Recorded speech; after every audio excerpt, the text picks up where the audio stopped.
Okay, in this video I will attempt to rationalize quantum indeterminism. Okay, first, what is quantum indeterminism? Quantum indeterminism is something that is kind of like flip science on its head. It was discovered that at the quantum levels we cannot give an accurate prediction regarding the exact location of a particle at an exact point in time. Meaning the spatial position of a particle at a given point in time is, according to contemporary science, random.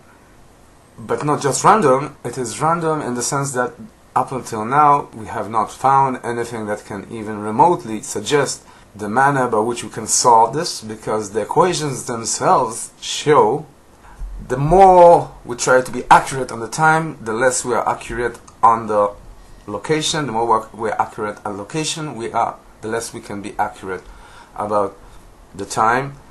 And that's if we can be accurate at all. Another feature of that was that apparently us measuring the location of a particle caused the particle to behave in a specific manner. Well, if it was not measured, it behaved differently. This caused a hell of a lot of havoc in terms of spirituality, because this gave a thumbs up to everyone to believe that it is legitimate to believe we can mold physical reality with our minds, not through our bodies, meaning just through our thoughts. Our thoughts can create matter, suggesting we have the capabilities of gods. Now this is accepted because there's nothing to challenge it, nothing to challenge quantum indeterminism. People say, okay, I mean, that's one possibility. Well, another like format of that is that the holographic reality, that's like very, very popular in spiritual teachings. Spirituality separated from standard religions and all that, which have their own bullshit, but that's like known bullshit, and we know how to handle it. We just say we are trying to grow out of that. We're trying to evolve from that. We no longer want to kill people because they did not obey a stupid religious law. We want to evolve from that. For a long time we have wanted to evolve from that. Ever since the Renaissance we wanted to evolve from that, so that we can handle that. But spirituality, no. And it's also a problem in sciences because, well, I will show it. I will show the potential of what is once you solve this question. If you manage to solve it, if I will convince anyone who has the potential to take these understandings and proceed with them to something new. Now, this explanation involves understandings in several realms. One is physics, but just a broad understanding. You don't really need to understand the equations. A philosophical line of thought, because you have to understand we're talking about things which we don't have data about, such as the causes for quantum indeterminism. Currently, the widespread suggestion is that there is no data, there will not be any data. So obviously you cannot do an empirical research on this, not a direct empirical research on this. You have to go above this level and deduce from several other directions the conclusion. And you have to understand something about neuroscience and our mind. Through understanding neuroscience and computer sciences in general, we can deduce something about our physical reality that implies something about quantum indeterminism and actually solves it. And opens the door for new discoveries, technologies, and implications, and whoever was basing the suggestions on quantum indeterminism. Okay, I said we don't need to know equations in physics and all that. We need to understand what we are talking about when we are trying to explain quantum indeterminism. Every time you discuss physics, people believe you are going to discuss equations. X equals y duplicated by w divided by Z squared, something like that. That's what people believe, and they think each one of these letters represents some sort of unit that is universal, and the equation is universal, and this is the rule. The rule is the equation. Actually, this entire line of thought began in the time of Isaac Newton, which showed in his Mechanica that our entire reality can be represented by mathematics. But there's two problems. First, units. Whatever unit you want counts distinct elements. Like, let's say 3 people, that's 3 units of a person. Then you have like question, what is a person? Let's say a live person, a dead person, an artificial person, an imaginary person. What are you counting? The number 3 represents like some kind of relation of what you are experiencing, but that does not mean you are counting something objective. You don't know if the 3 people you see are actually 3 people. When maybe one of them is a dummy. You're counting elements you see, which you understand, but the meaning of it is not necessarily objective. So that's about the counting, about the units. If you're thinking about, let's say, 3 meters, you're counting 3 meters. But what is a meter? Well, you can say a meter is like, okay, we have this ruler. Okay, so what if you put on glasses, which make things bigger? Now 1 meter looks like 2 meters. What then? What is the meaning of 2 meters? Well, you say, okay, but objectively, you have 2 meters to cross to get to a distance. But then you add velocity. If you add more velocity, the more, like as Einstein showed, the faster you go, more effort it will take you to progress along 2 meters forward, let's say, if you're moving forward. So what is the meaning of 2 meters? It takes you literally forever to reach the end of these 2 meters. With your goggles, it looks like 4 meters. And what is 4 meters now? Is that 4 meters, that 2 meters, according to what? So there's no objective relation between the equations and actual objective truth, but there is a completely valid relation in a given disposition between these elements. And that is true. The relation is indeed correct, but it's a relation between what? What is the relation between? It's not between the units, because the units are completely subjective. So it's a relation between what? And that's just like to throw you away from the question of equations, because the question of equations is irrelevant at this point. A good example is John Searle, a philosopher from Berkeley University in California, gave. I think it's California, maybe not. Anyway, he has a dog that he used to throw a ball, and then the dog would catch it.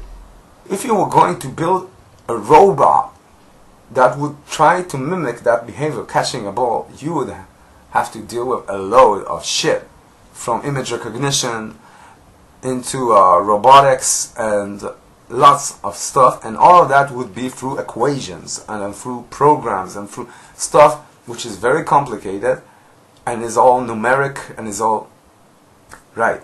But the dog is way too stupid to understand the mathematics or the description of the computation to be able to do it in this way. The dog, or let's say our reality, nature, does not work in equations. The equations are the simplification we made so to be able to utilize features of nature which we cannot implement in machines without proper definitions, because people and dogs don't require specific definitions, because we have a greater capacity, such as the capacity to learn a language at the age of 1 year old, or 2 years old, or 3 years old, without any understanding, something a computer has not managed to do up until today.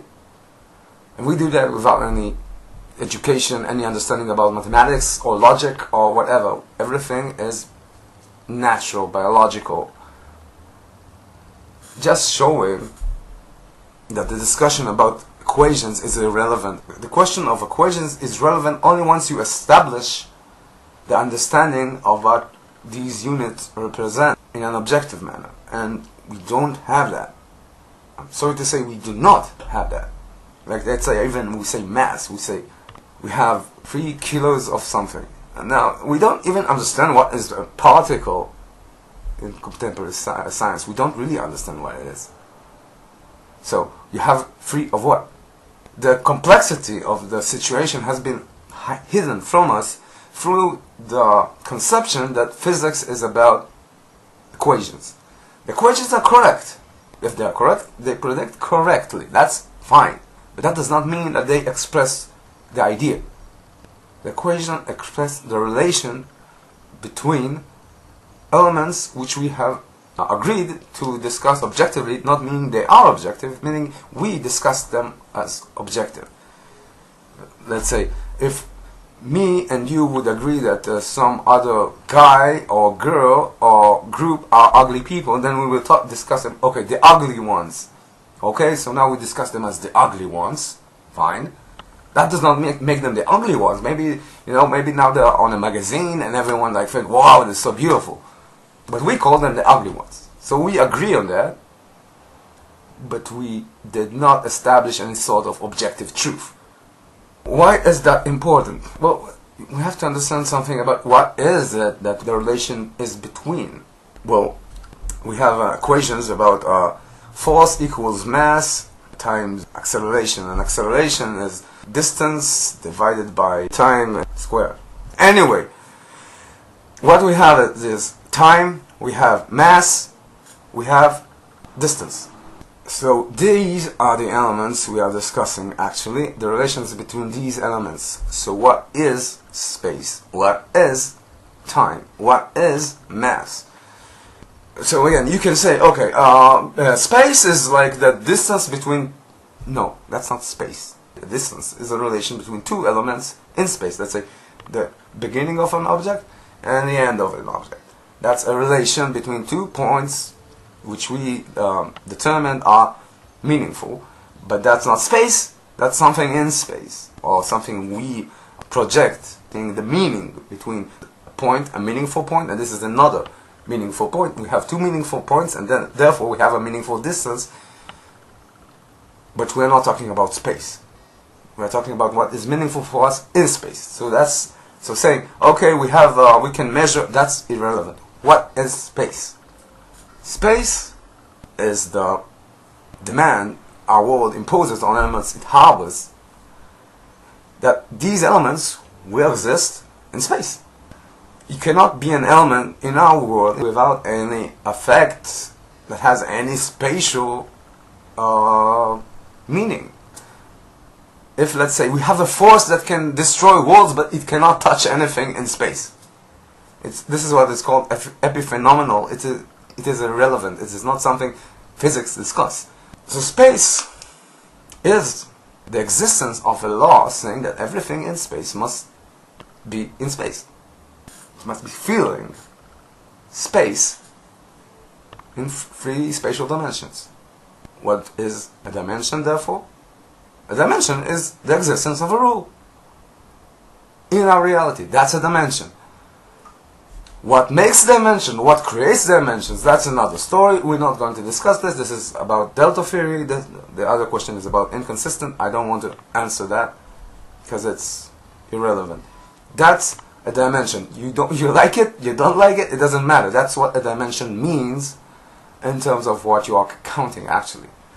When you are counting the length of an element, you are counting its relevance to existence in 3 spatial dimensions, which is something this element reflects. It actually does it. It actually is in 3 dimensions. It actually has it. When we discuss time, if something is in our time, what it means, it persists to exist. What was, continued to be. This is time. The existing rule that things that were will persist to exist. This is absolutely not trivial. I mean, let's say you have in your mind a memory.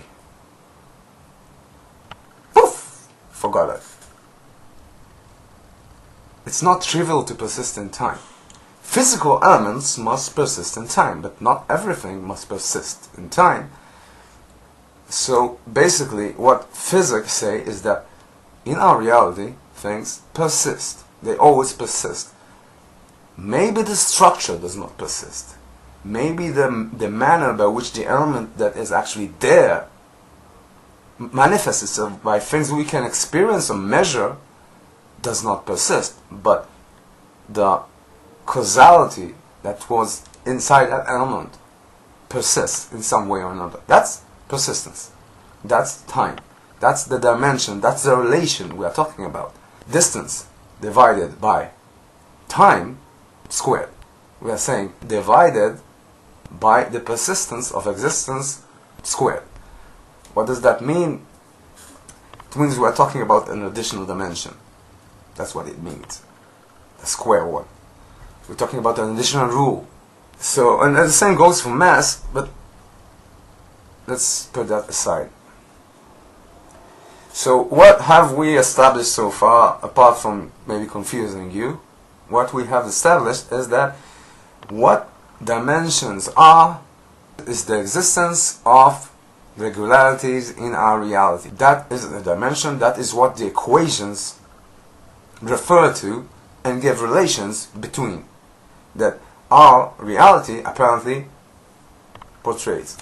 So, we are given the information from quantum mechanics that given the universal dimensions, we cannot predict the behavior of particles in space, the location at a given time. That is what quantum indeterminism says, that given these laws, these existing regularities that exist everywhere, that are universal, we cannot determine that. So actually this already spits out the solution, and that is that the universal regularities are not the only elements in play, that there are other elements that are not universal. Local rules, local dimensions, the existence of regularities, the existence of rules that exist only the area a particle occupies. We have space. It's an element. Space is an element. Why is it an element? Because it's different from, let's say, our concept of an apple. Our concept of an apple does not exist in space. It exists in our minds.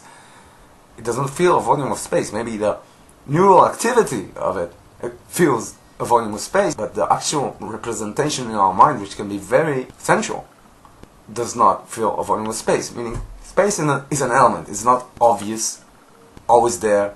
So we have space, and then we have particles, we have matter. And we say particles exist in space. That's what it seems. Oh, we have a big space, like a big room with something in it. And we say this element exists in it. Let's say an apple. This apple exists in this room. The analogy we make is a particle in space is like an apple in a room, but the room exists in space as well. But space does not exist in space. Why? Because space is the rule of exhibiting free spatial dimensions. That's the space we discuss. It doesn't feel a volume of space. No. So particles, they don't say, okay, space, I'm a particle, now you can go and I will, this is my place now. This is not what happens. What is actually happening is space doesn't go away ever, and the particle doesn't stop to exhibit three-dimensional spatiality. The particle is the space it occupies. It's the same element. It's space. The particle is space in the space it occupies. Why is that important? Things happen differently inside a particle. The particle defines its own rules in its area of influence, let's say. The area of space it occupies is determined by the rules the particle establishes. I call them dimensions. They are local dimensions, local rules, local existence of regularities. Call them local dimensions, contingent dimensions, meaning we can replace them. It doesn't matter. Our entire universe won't nullify if one of these local dimensions suddenly disappears. They are contingent. So now I suggest that inside the particle there are rules, kind of like a different world. And this different world makes each particle behave in the behavior unique to it, unique to the laws it carries with it inside its area of influence. And because it's unique, and because there is no limit to the amount of rules that can be different from one another. Let's say a rule saying if the time is 1, you go up. If the time is 2, you go down. If the time is 3, what you get is like an infinite set, and on each point in time you can determine a different behavior, so you get endless behavior. So generally, when you look at each particle, you just don't know what are the rules that govern it, the internal rules, the local dimensions that govern it. And so, without a better option, you believe that this behavior is random, but that is not true. There are laws. They are simply local, and you can't see them because they are local. They don't affect you. You can measure them only after they affected the particle. That does not mean you cannot measure them at all, because these same rules are the same rules that make things alive.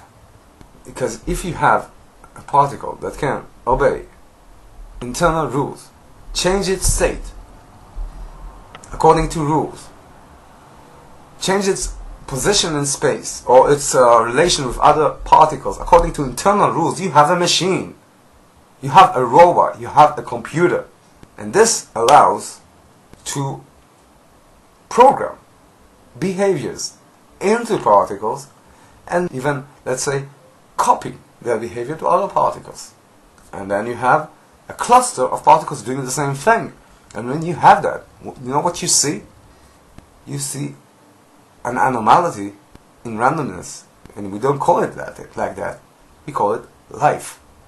So once we have these local dimensions, once we have these contingent dimensions, these local existing regularities that are separate between each particle, we solve quantum indeterminism. We solve life. What is life? Showing that it is beyond chemistry, physics.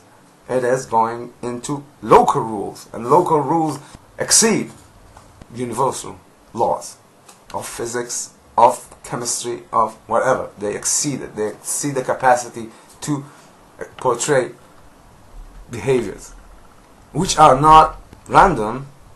They are just, let's say, epistemically random. Meaning because we cannot predict them, because we don't know what the fuck is going on there, we think it's random, and it's not. Just like when we throw a coin and we don't know what is going to be the result, but the rules of physics determine the turning of the coin and the actual result, but we simply cannot track these. Okay, so I explained why it would be convenient for local dimensions to exist.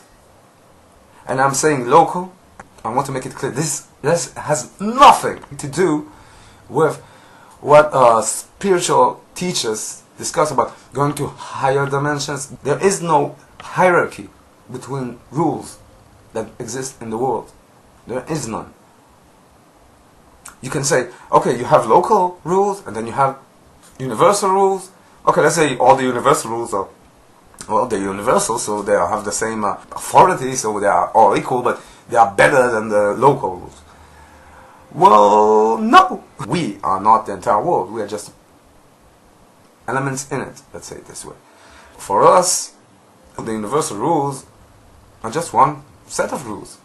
We can sit like this, not do everything, and in our minds we can discover, we can think, we can plan, we can do whatever we want in our minds without even referring to the external world, in the sense of the rules it imposes on us.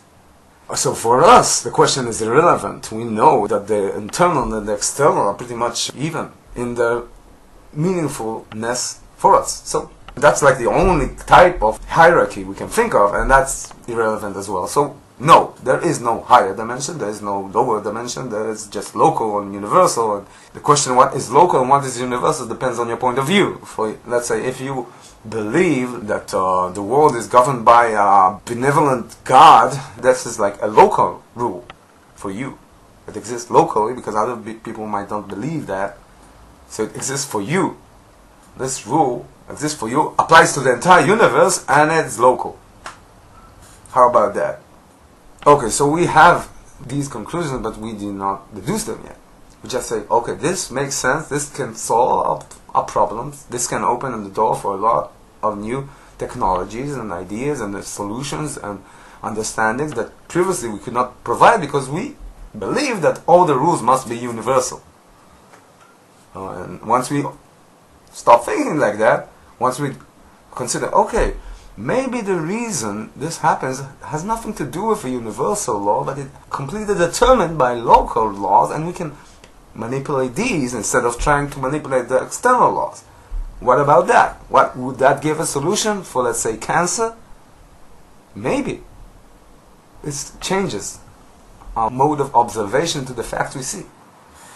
So we have the motivation, we have the understanding that this is possible, but why it must be possible? I mean, like, this is just one option.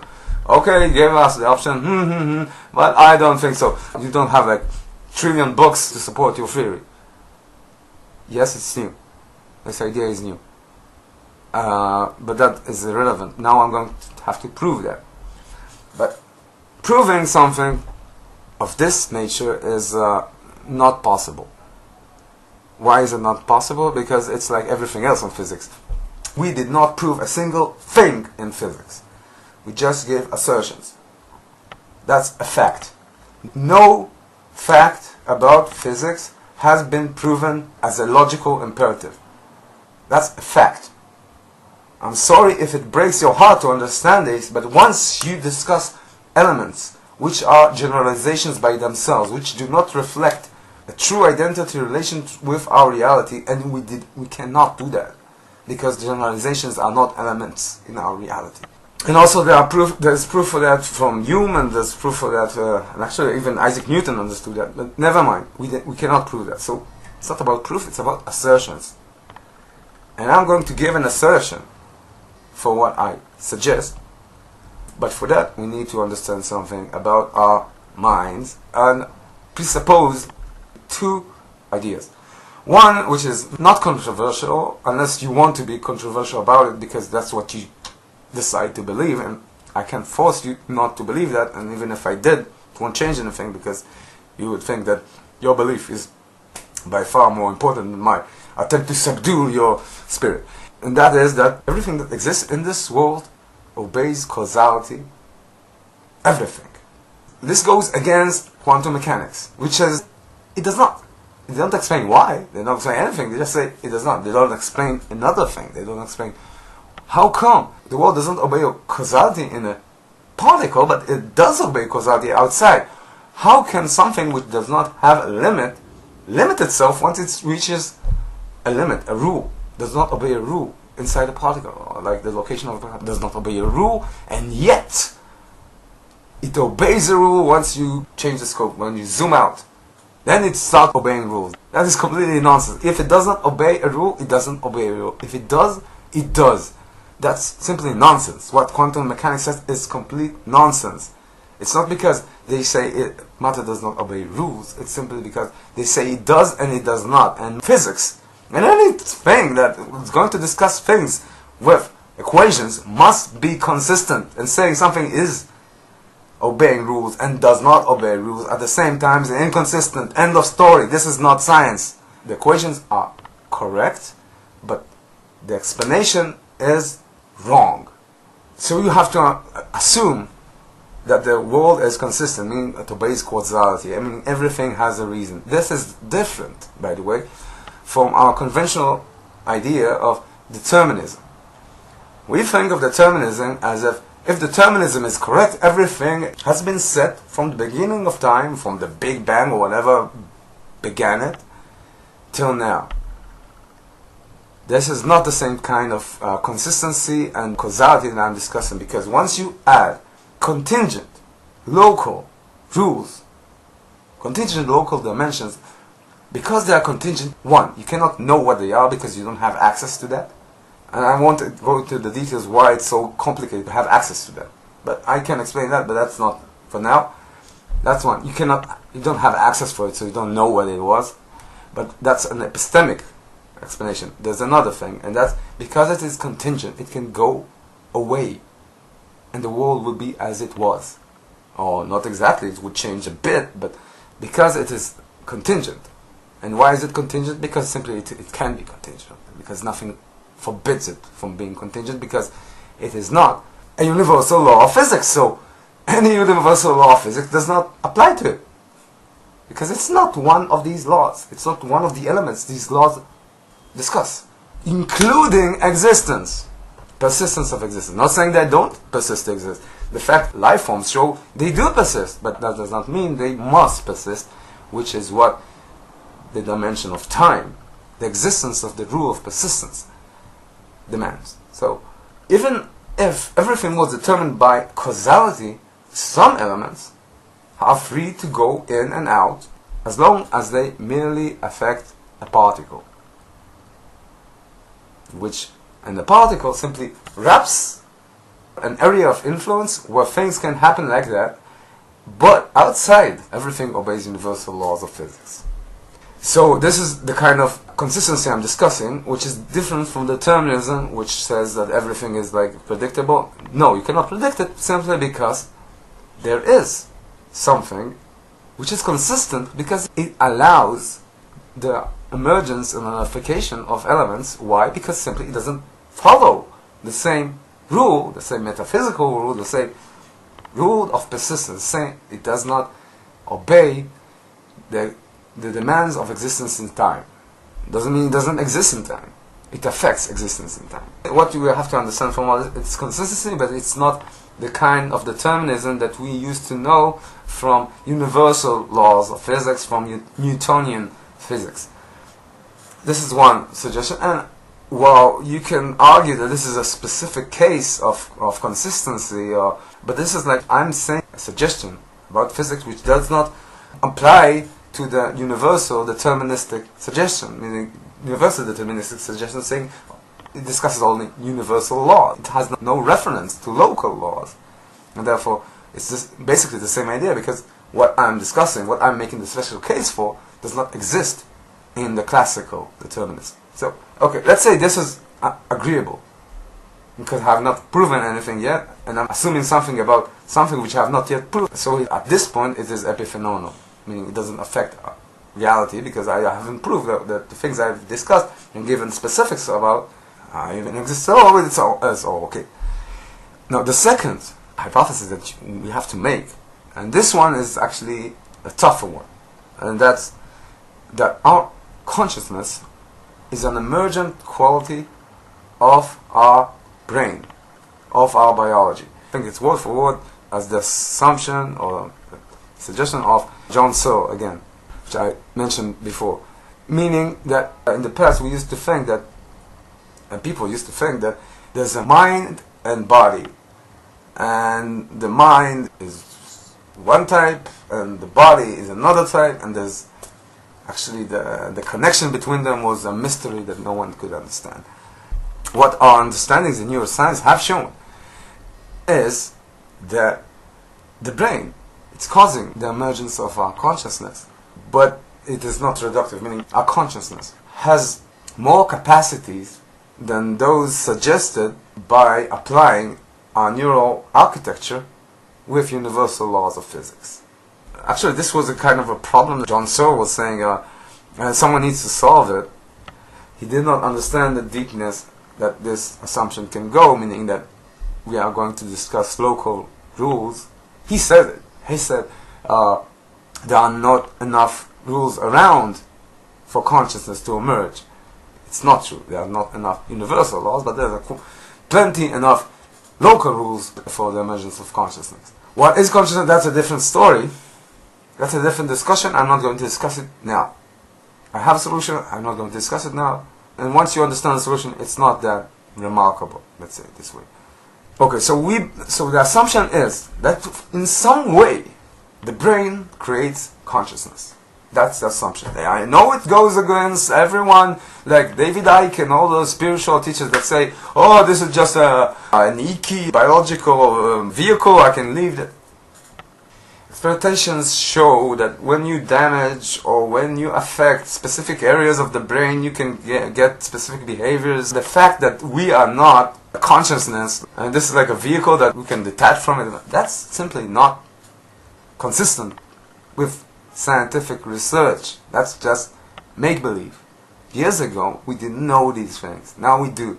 But we didn't need to go that far. I mean, like, if I pinch my arm, it hurts. The body does something meaningful to my mind, and meaningful things are the things that our consciousness is about. So the body is meaningful. How come? If it's a vehicle. Anyway, to cut long things short, this is the assumption. Consciousness emerges from the biology, meaning our biology should be able to create our consciousness. Now, let's assume I'm wrong. There are no local rules, only universal laws of physics and chemistry, and only universal laws exist. Now, something we know about our consciousness, something we all know, the one thing that we all know, and any attempt to refute it is futile because we have to know it to refute it, is the existence of ourselves. Like, I don't know if anyone's going to watch this. I don't know who that person will be. And if I knew, I would say, okay. And if he was in this room, I would say, fine.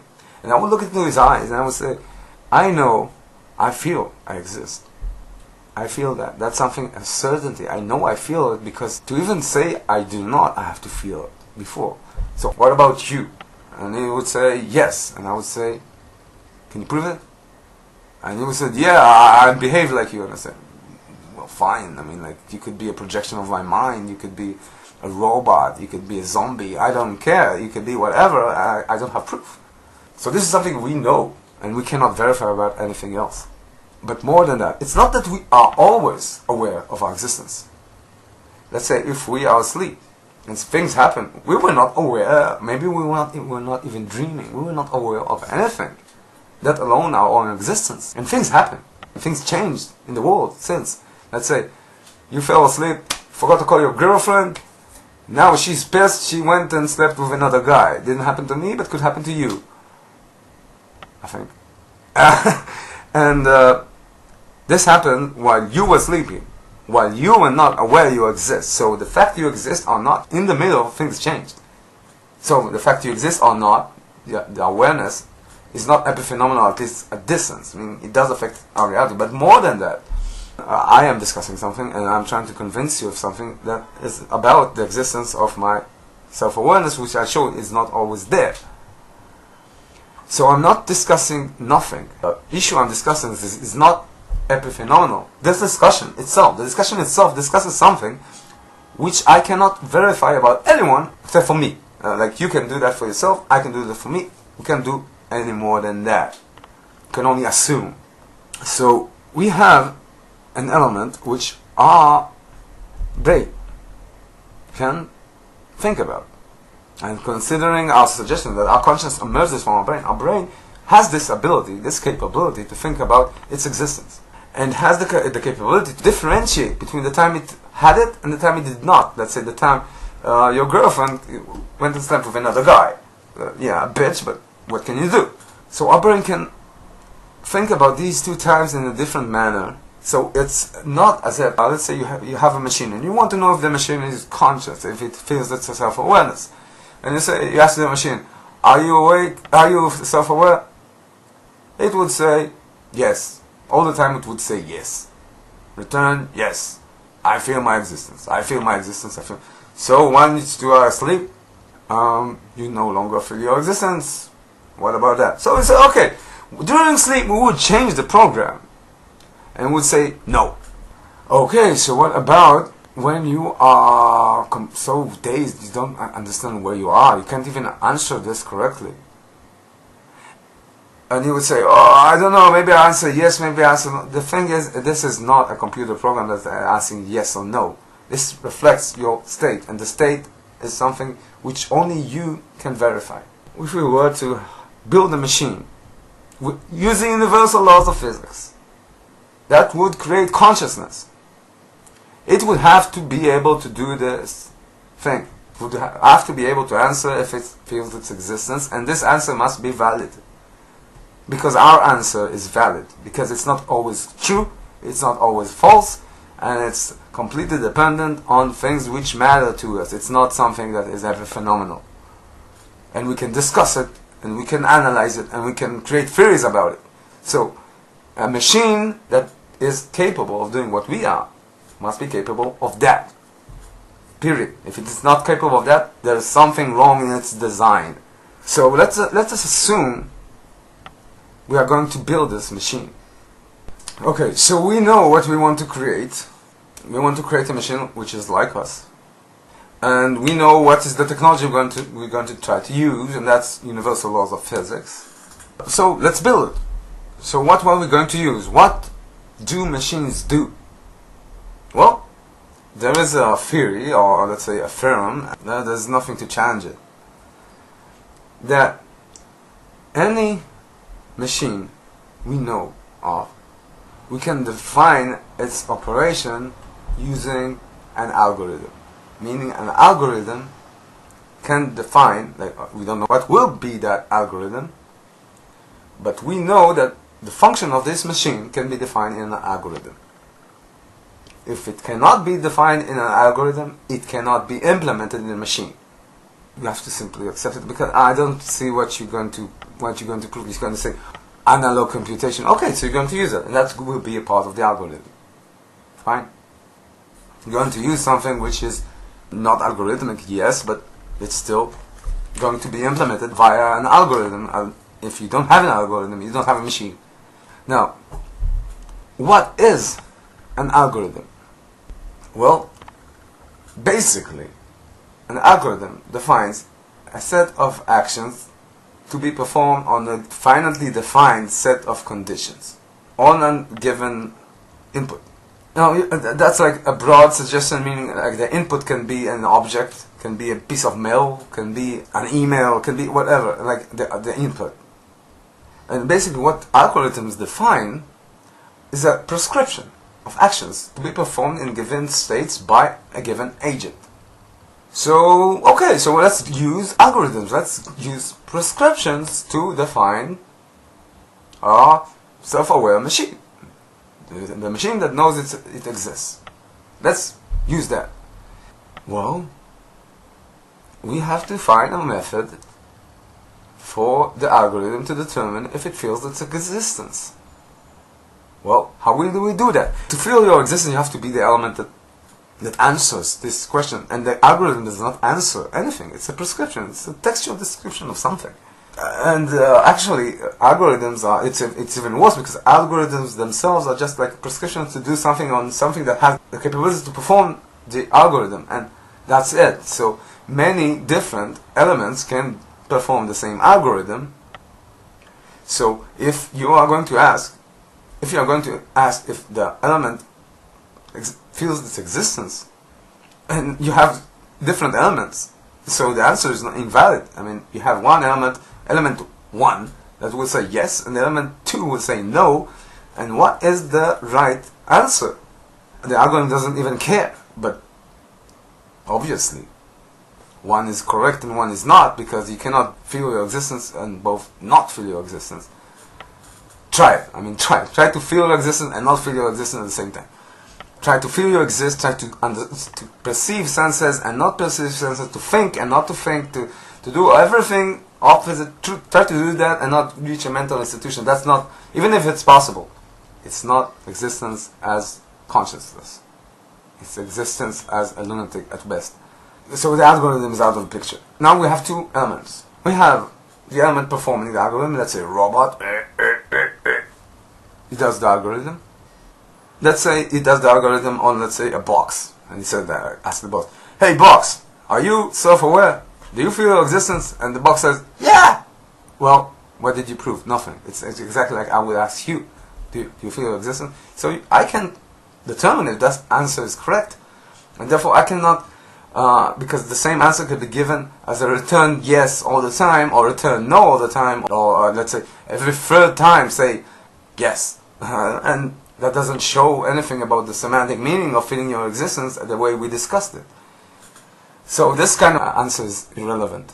Now, if you ask the machine if it feels that the agent that is performing the algorithm, if it feels its existence, then you are simply saying that inside the machine there is another algorithm that does that, because the specifics of the machine is just defined by capabilities.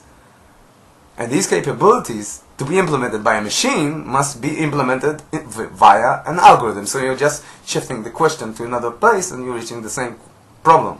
How do you know you feel your existence? To reach the same point, exactly the same point, you're just shifting the debate into another place. So let's say the machine is not a solution. If you're just saying, okay, let the object we are manipulating answer, but the object doesn't obey an algorithm. If it does, then we are shifting the algorithm back to the object and saying, okay, what is the machine inside the object doing to answer this question?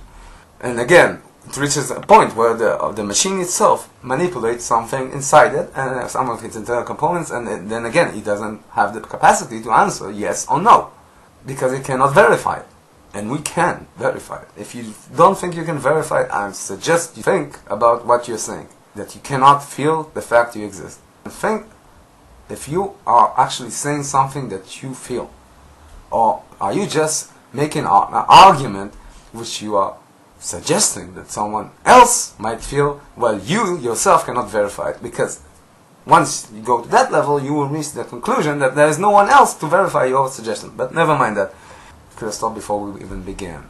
Skepticism, for the sake of skepticism, that's like, of course you can say something like that. But if you say something like that, you can say something like that about physics.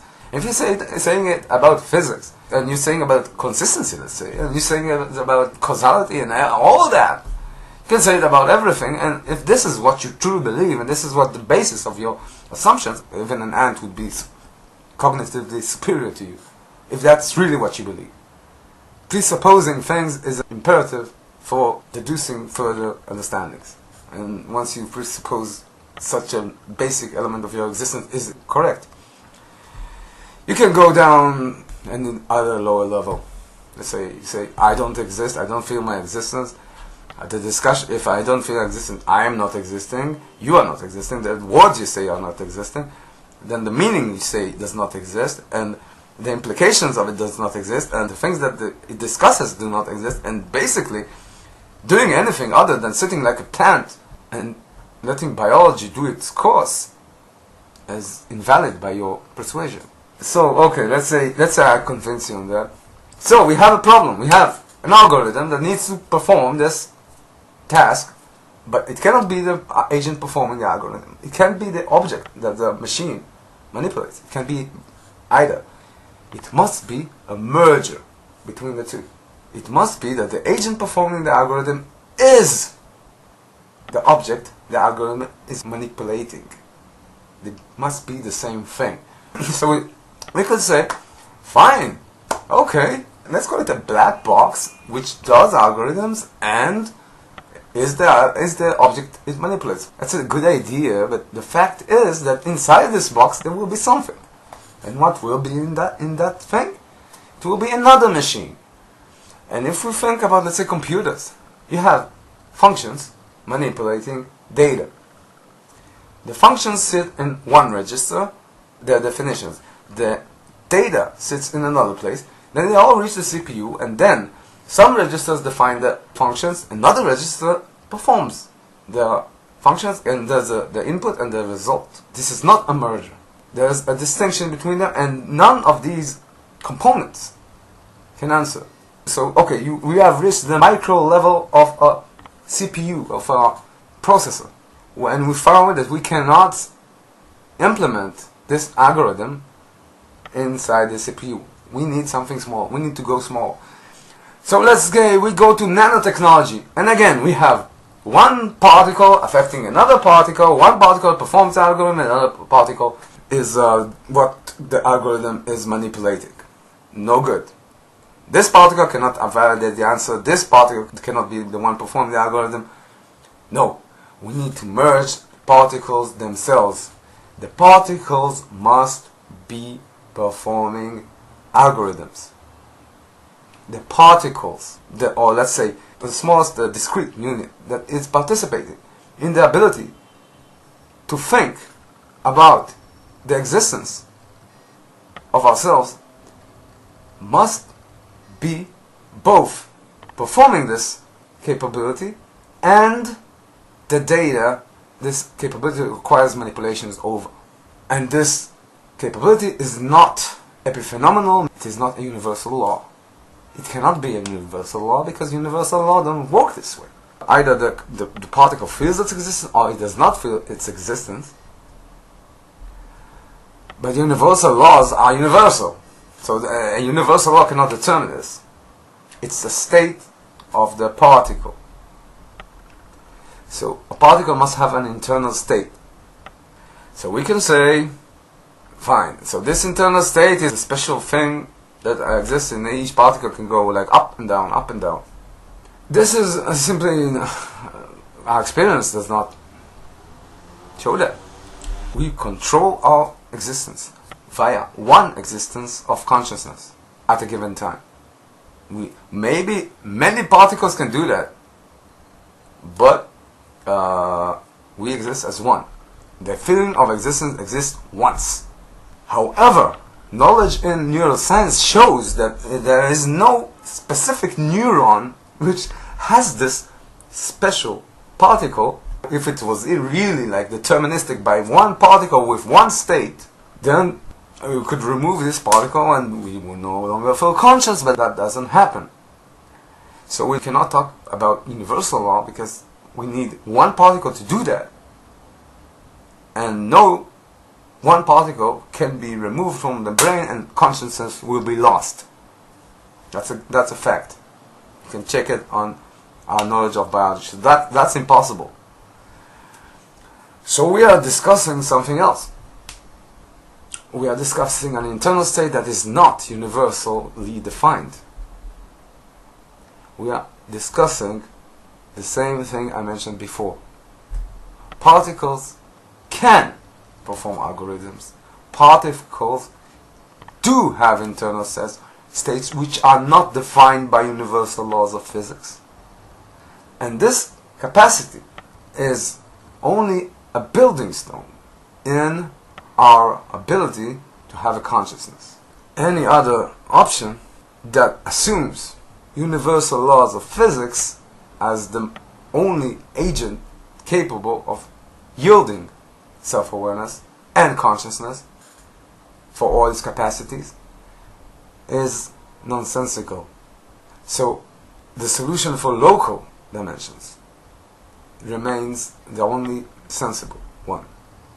It doesn't say how, but it does solve this question. It says, okay, the particles perform an action on themselves, on their very existence, which answers this question. What is that action? I cannot answer that question now. We need to understand what these local laws are. And it goes beyond that. There's also, this is not a complete explanation of our reality. I've just given you a proof about that. But we have shown that the existence of local dimensions, local rules, local existence of rules in our reality is a good explanation. So far, the only consistent explanation, consistent with our common knowledge, consistent with our knowledge about neuroscience, puts logic back into physics, and so far nothing to refute it. Again, I said I cannot prove these statements, but I have given you an assertion. I think this is enough to begin a paradigm shift. Not this video. The understanding that we need to explore local dimensions physically. I mean, explore it as if it's something that exists in reality, that is measurable, that is consistent. We'll obey equations, but not universal equations. I think this qualifies as a paradigm shift in exact sciences.